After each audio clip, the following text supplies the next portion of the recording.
What is up? It's your girl, She Hilarious, and thank you for tuning into my channel. Up next, we have George Carlin in The Illusion of Security. Now, of course, you know this is my first time watching it with you, so without further ado, let's just get right into it, shall we? And that's another thing they don't like at the airport, jokes. You know? Yeah, you can't joke about a bomb. Well, why is it just jokes? What about a riddle? How about a limerick? How about a bomb anecdote? You know, no punchline, just a really cute story. Or suppose you intended the remark not as a joke, but as an ironic musing. Are they prepared to make that distinction? Why, I think not. And besides, who's to say what's funny? Airport security is a stupid idea, it's a waste of money, and it's only there for one reason, to make white people feel safe. That's all. The illusion. The feeling and illusion of safety. Because the authorities know they can't make an airplane completely safe. Too many people have access. You'll notice the drug smugglers don't seem to have a lot of trouble getting their little packages on board, do they? No, and God bless them too.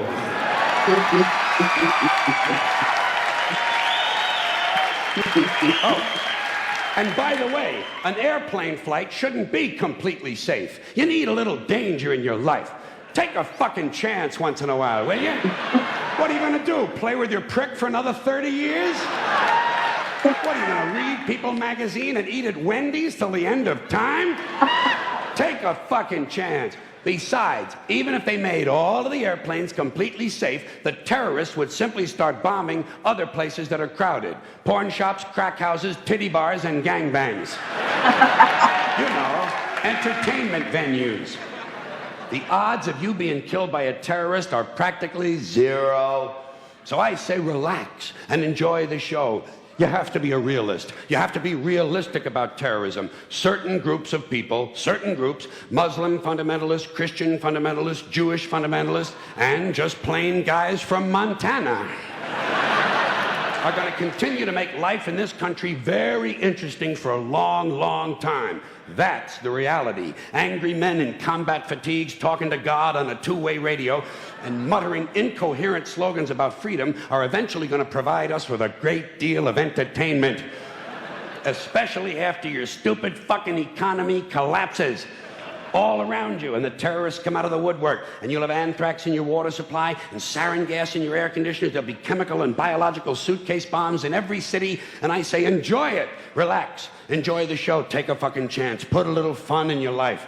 To me, terrorism is exciting. It's exciting. I think the very idea that you can set off a bomb in a marketplace and kill several hundred people is exciting and stimulating, and I see it as a form of entertainment. Entertainment, that's all it is. Yeah. But I also know that most Americans are soft and frightened and unimaginative, and they don't realize there's such a thing as dangerous fun. And they certainly don't recognize a good show when they see one. I have always been willing to put myself at great personal risk for the sake of entertainment. And I've always been willing to put you at great personal risk for the same reason. As far as I'm concerned, all of this airport security, all the searches, the screenings, the cameras, the questions, it's just one more way of reducing your liberty and reminding you that they can fuck with you anytime they want. As long as you put up with it. As long as you put up with it. Which means, of course, anytime they want. Because that's what Americans do now. They're always willing to trade away a little of their freedom in exchange for the feeling, the illusion of security. What we have now is a completely neurotic population obsessed with security and safety and crime and drugs and cleanliness and hygiene and germs. There's another thing, germs. Where did this sudden fear of germs come from in this country? Have you noticed this? The media constantly running stories about all the latest infections, salmonella, E. coli, hantavirus, bird flu, and Americans they panic easily, so now everybody's running around scrubbing this and spraying that and overcooking their food and repeatedly washing their hands, trying to avoid all contact with germs. It's ridiculous, and it goes to ridiculous lengths. In prisons, before they give you a lethal injection, they swab your arm with alcohol. It's true. It's true. It's true. It's true. Well, Well, they don't want you to get an infection. And you can see their point. Wouldn't want some guy to go to hell and be sick. It would take a lot of the sportsmanship out of the whole execution. Fear of germs, why these fucking pussies? You can't even get a decent hamburger anymore. They cook the shit out of everything now because everybody's afraid of food poisoning. Hey, where's your sense of adventure? Take a fucking chance, will you? You know how many people die in this country from food poisoning every year? 9,000. That's all. It's a minor risk. Take a fucking chance, bunch of goddamn pussies.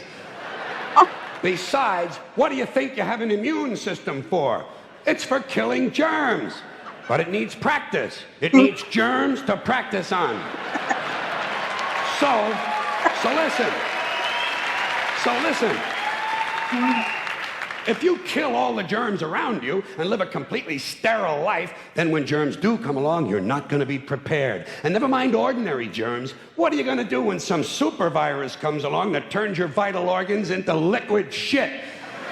I'll tell you what you're going to do. You're going to get sick, you're going to die, and you're going to deserve it because you're fucking weak and you got a fucking weak immune system. Now, all right. George Carlin, ladies and gentlemen, the illusion of security. He's not lying because it's always a cover-up.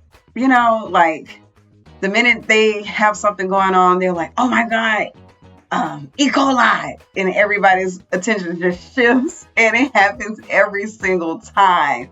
And yes, of course, it seems like every time there is a outbreak of something, we got the hand sanitizer, we got the Lysol wipes, we're killing germs left and right. Whereas you don't be thinking about that. You're ready to eat. You're gonna pop open that container and start eating. But it's just, it happens every single time. It never fails. But of course, thank you so much for tuning into my channel. And be sure to like and subscribe if you haven't already done so. And thank you once again for tuning in. And as I always say, until next time, peace out.